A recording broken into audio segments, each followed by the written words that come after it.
অভ্যর্থনা আমি পেলাম, সেটা আমাকে অভিভূত করেছে, খুব ভালো লেগেছে।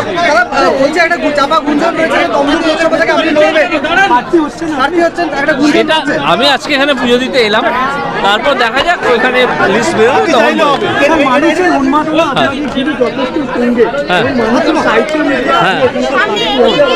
এখন এটা তো বিজেপির ওপর মহলের এতে হয়, আমার তো কিছু করার নেই। এটা তারা যেভাবে ঠিক করবেন সেভাবেই আমাকে মানতে হবে, আমি মানবো সেইভাবেই, সেটাই মানবো।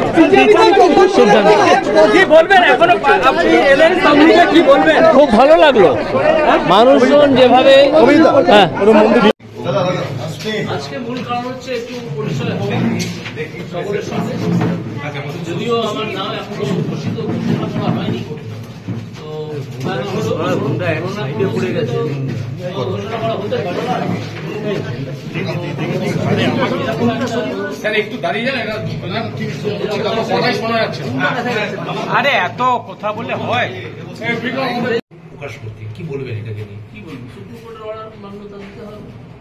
আর তো আমি কি বলবো, সুপ্রিম কোর্টের অর্ডার আপনারা মান্যতা দেবেন, ওটাকে ভায়োলেট করবেন, কেউ বলবেন? ভারতবর্ষে সুপ্রিম কোর্টের একটা আলাদা জায়গায় আছে আমাদের দেশে।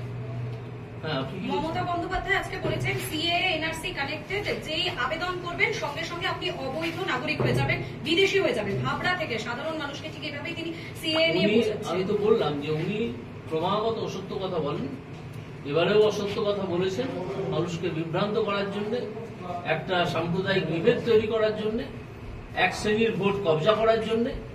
সেটা এবার উনি পারবেন না। আমরাও প্রকৃত সত্য যেটা, সেটা সত্য এবং তথ্য তুলে ধরবো, তুলে ধরে ওনাকে বুঝিয়ে দেবো, ওনার নাকে ঝামা ঘষে দেওয়া হবে। তারপর তার যদি লাজলজ্জা থাকে তিনি আর প্রকাশ্যে মুখ দেখাবেন না। একটা প্রকাশ্য সভা থেকে সিএএ নিয়ে এভাবে সাধারণ মানুষকে তাই তো বলেন, প্রকাশ্য সভা থেকে তুমি চেঁচিয়ে মিথ্যে কথা বলেন। আউটলায়ার বলে একটা কথা আছে ইংরেজিতে, চেঁচিয়ে মিথ্যে কথা বলে, চেঁচিয়ে মিথ্যে কথা বলে মিথ্যে টাকার প্রতিষ্ঠা করার চেষ্টা করে। তমলুকের মতো ঐতিহাসিক একটি কেন্দ্রে আপনি প্রার্থী হচ্ছেন, কি কি কি কি করতে চাইছেন বা কি কি স্বপ্ন আছে? সম্ভব আগে প্রার্থী হবো, তারপর তখন এখন তো কি বলবো, তাই না? ঠিক আছে, হয়ে গেছে। আচ্ছা, আর প্রশ্ন নিতে পারছি না, আমাকে অনেকগুলো জায়গায় আমাকে তমলুক প্রার্থী করা হচ্ছে, যদিও তার এখনো পর্যন্ত তার কোনো নিশ্চয়তা আমরা পাইনি, আমি পাইনি। সেই জন্য তো একটু আগে উদ্যোগী এলাম।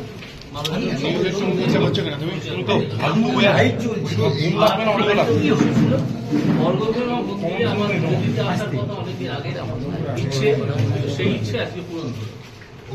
এই মুহূর্তে সব থেকে বড় বিষয় হচ্ছে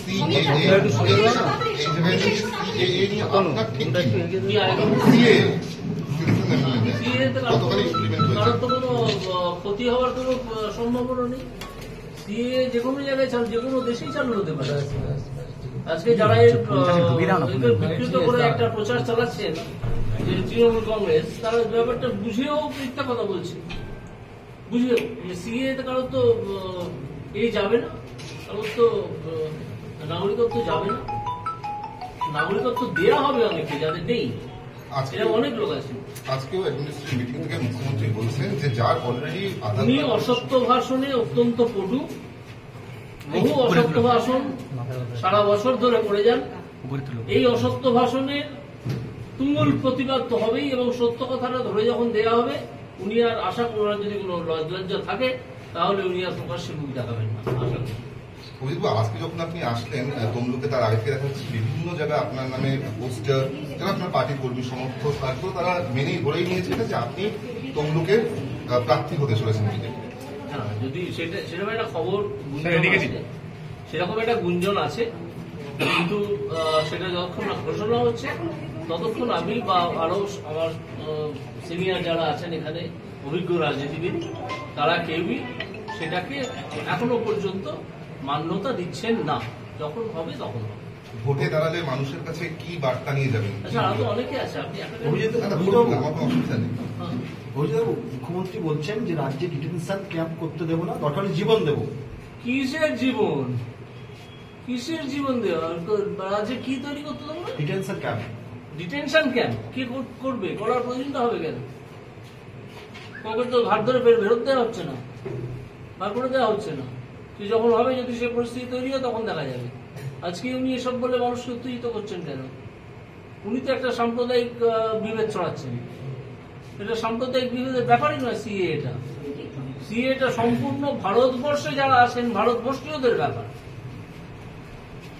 তিনি বলছেন গতকাল থেকে রমজান শুরু হয়েছে। ওনার কথা রিয়াকশন দিতে আমার ভালো লাগে। যদি কেউ সত্যতার উপর নির্ভর করে রিয়াকশন কোনো কথা বলে থাকে, তার উত্তর দেওয়া যায়।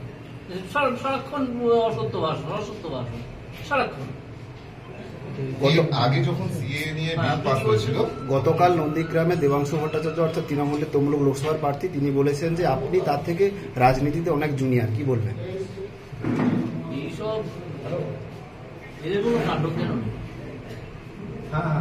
এদের কোনো কাণ্ড কেন নেই? এরা কারো সম্বন্ধে কোনো প্রশ্ন নেয় না। যাকে যা বলেছে তাকে বিশ্বাস